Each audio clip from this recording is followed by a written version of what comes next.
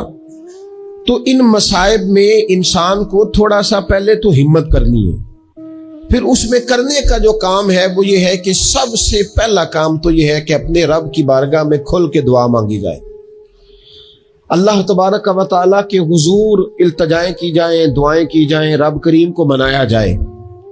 حضرت عمر فاروق رضی اللہ تعالیٰ عنہ کے زمانے میں جب قحط آیا تھا تو حضرت عمر نبی پاک علیہ السلام کے چچا کو حضرت عباس رضی اللہ تعالیٰ عنہ کو لے کے میدان میں نکلے تھے، اور کیا خوبصورت لفظ انہوں نے ترتیب دیے تھے۔ عرض کرتے تھے مالک پہلے ہم تیری بارگاہ میں محبوب پاک کو لے کے آیا کرتے تھے، آج محبوب نے ظاہری وصال کیا ہے تو تیرے محبوب کے چچا کو لے کے آئے ہیں، تو اے اللہ تو مہربانی فرما اپنے محبوب کے چچا کا صدقہ ہمیں بارش عطا فرما۔ تو بس حضرت عمر نے وہ دعا مانگی، حضرت عباس کو وسیلہ بنایا تو اللہ نے بارش عطا فرما دی۔ اچھا پھر یہ دونوں چیزیں ہمیں حدیث صحیح میں ملتی ہیں۔ ایک نوجوان نے، ایک شخص نے آ کے حضور کی بارگاہ میں عرض کی یا رسول اللہ بارش نہیں ہوتی دعا کر دیں، تو نبی پاک نے ہاتھ اٹھائے دعا کے لیے، اتنے ہاتھ بلند کیے کہ بغلوں کی سفیدی نظر آنے لگی۔ وہ کہتے ہیں ابھی محبوب کے دستے مبارک پوری طرح چہرے پر پھرے نہیں تھے کہ اللہ نے بارش عطا کر دی۔ پھر پورا ہفتہ بارش ہوتی رہی تو لوگوں کو اب بارش کی کثرت کی وجہ سے بعض مسائل بننے لگے تو وہ پھر حاضر ہوئے، عرض کی یا رسول اللہ دعا فرما دیں اب تو کچھ مشکلات بڑھنے لگی ہے۔ تو حضور نے پھر ہاتھ اٹھائے کہ اے اللہ اپنا فضل نصیب فرما، مہربانی فرما، کبھی بارش کی ضرورت ہوتی ہے اور کبھی بارشوں کا کثرت سے ہونا وہ تکلیف کا باعث ہو جاتا ہے بعض جگہوں پر۔ تو کہتے ہیں پھر حضور نے دعا فرمائی، ابھی چہرے پہ ہاتھ نہیں پھیرے تھے کہ مدینہ منورہ میں بارش ختم ہو گئی۔ تو سب سے پہلا اور ضروری کام ہمارا آج مزاج بن گیا ہے کہ ہم تبصرے کرتے ہیں، سیاست کرتے ہیں، اس پر بیٹھ کر اب ایک اور دور آ گیا ہے، ویڈیو بناتے ہیں، موبائل چلاتے ہیں، جو کہ بہت بڑا امتحان ہے ہمارے لیے کہ صرف 20 منٹ موبائل کو ہاتھ نہ لگائیں، بہت بڑا امتحان ہے۔ ہو سکتا ہے بہت سارے لوگ بڑی تکلیف میں آ جائیں کہ پورے 20 منٹ گزر گئے، اس پہ ویڈیو بنائیں گے، اس پہ کومنٹس کریں گے، اس پہ یہ کام ہم کرتے ہیں۔ حالانکہ اگر کوئی ایسی مشکل آ جائے تو شریعت نے ہمیں یہ سبق دیا کہ پہلے دعا، پہلے اللہ کی بارگاہ میں حاضری۔ اکبر الہ آبادی نے کہا تھا کہ مصیبت میں بھی اب یاد خدا ہم کو نہیں آتی، دعا منہ سے نہ نکلی، جیبوں سے عرضیاں ہی نکلی۔ ہم محکموں میں درخواستیں دیتے ہیں لیکن دعا کی طرف بڑھتے بڑا خوبصورت کام ہے۔ سب سے پہلے تو یہ کریں کہ وہ جو ہمارے بھائی تکلیف میں ہیں، مجبوری میں ہیں،